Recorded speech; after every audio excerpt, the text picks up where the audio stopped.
Cette fois, ça y est, vous allez dès demain pouvoir pénétrer dans le tombeau de Toutankhamon. Et cela sans risquer la moindre malédiction. Car, disons-le tout de suite, ce ne sont pas les véritables trésors de ce qui reste l'une des plus grandes découvertes archéologiques de tous les temps qui sont exposés.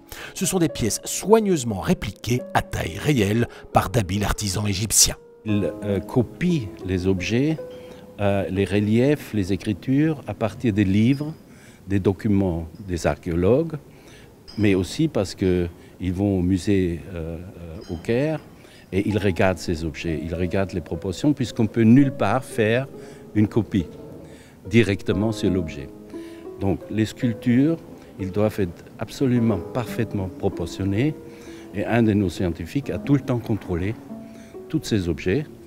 Mort à 19 ans après un très court règne, Toutankhamon est devenu une star depuis la découverte de son tombeau, resté intact, par Howard Carter en 1922. Sur 4000 m², l'exposition offre notamment l'originalité de nous faire voir les trésors dans leur configuration d'origine au sein des diverses chambres du tombeau. Les organisateurs ont pris un soin particulier à ce que cette exposition soit parfaitement didactique.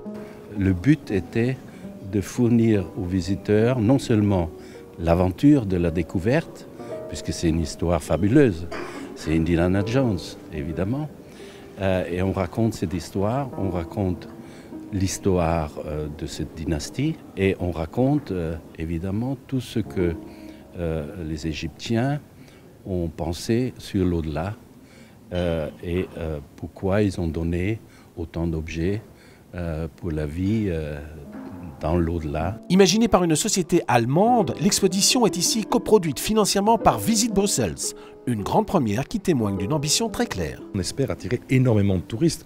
On voit que de plus en plus, on n'est pas qu'une capitale d'affaires, mais qu'on est aussi une capitale de loisirs où on vient un week-end se détendre.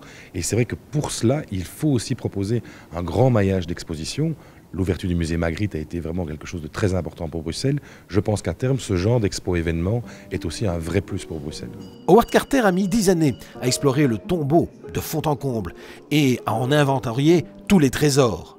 Il vous faudra 2 heures pour vous imprégner de cet univers fascinant, et cela jusqu'au 6 novembre au Palais 2 du Heysel.